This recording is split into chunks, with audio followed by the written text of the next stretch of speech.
A millionaire is stunned when he finds out that his only daughter is living an impoverished life with her twin babies in an old trailer, and he rushes to her aid, unaware his life will never be the same after that day.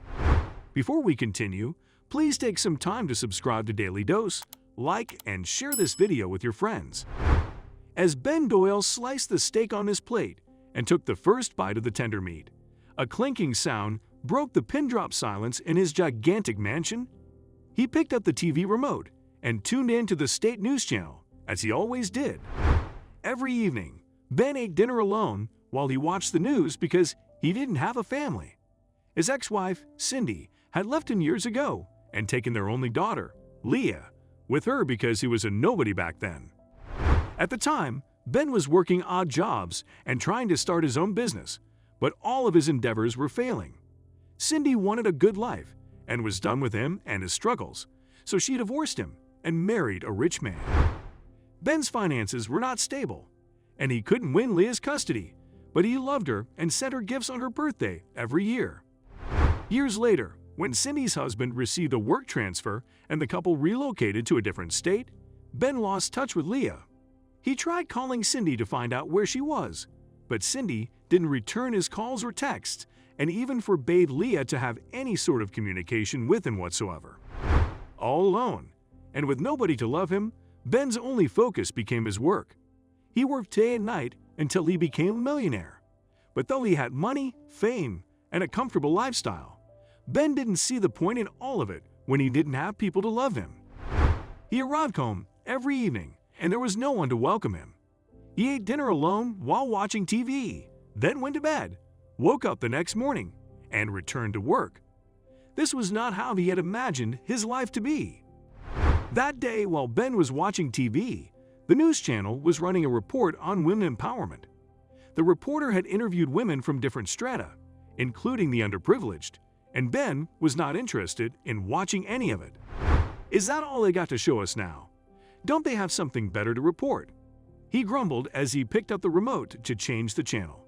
But then he stopped.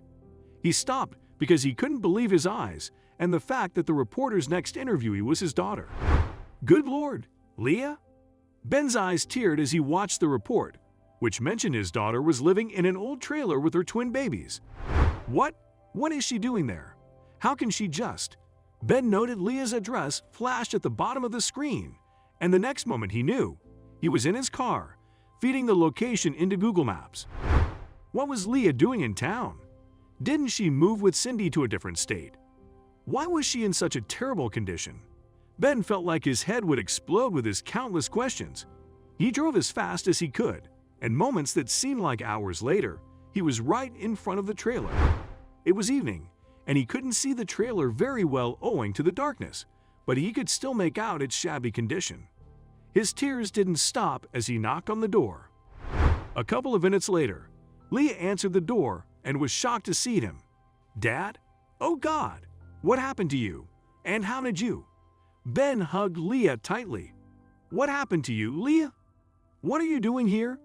Why didn't you contact me if you were struggling?" Leah pushed him away. "Enough, Dad. You were the one who walked out on us. Don't you remember? Mom told me everything. You never wanted us because you loved your business and career. What's the point of it all now?"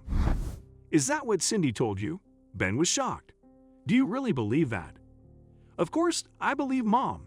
She was always by my side when you weren't." Ben shook his head. "If you give me a chance to explain myself, I want to tell you that it's not the truth, honey." "It's not? Are you sure? Where were you all these years then?" Ben sighed.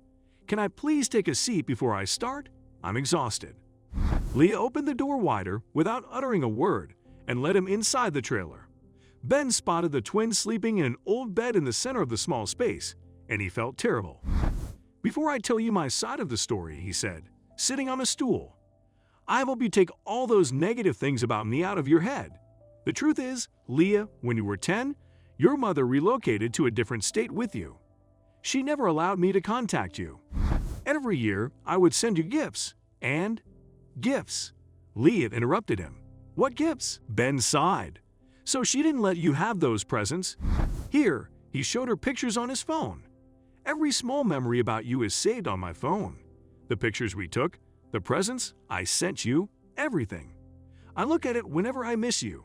I used to send you gifts every year, but after you relocated to another state, I couldn't reach you. I found out about you while watching the news today. But honey, what happened to you? What exactly are you doing here?" At this point, Leah's tears knew no bounds. She had been wrong about her father. "I'm so sorry, Dad. Mom died a few years ago, cancer, and after that, my stepfather married someone else. I was dating a guy who brought me here after promising that we would start a family here and that he would get a good job. We did start a family, but he abruptly left us one day and never returned. This is the only way I could survive on my own. I work as a tailor to support my girls." Ben held her hands in his. "Listen, Leah, we can't change what happened in the past, but we can make our future better. You and your children are coming with me. I can't let my daughter live like this, please. You don't deserve this. I don't know what to say, Dad. I'm so sorry. Perhaps I should have made an effort to get in touch with you. I am so sorry." "It's okay, honey," he said, hugging her. "I love you no matter what." "Love you too, Dad, and I'm sorry again." After Leah moved in with Ben, he offered her a high position in his company, but Leah refused. She was inspired by how Ben made a name for himself, and she wanted to do it too. She thanked him for his support, and that he gave her shelter, and became the best granddad to his twin daughters. Leah wants to make Ben proud, so she's learning business basics from him while working part-time as an intern at his company. But whatever happens in the future, whether Leah makes it huge in life or not, she and Ben are finally happy, and the twins have a devoted grandfather. That's all that matters. After all, at the end of the day, nothing feels more precious than a happy family.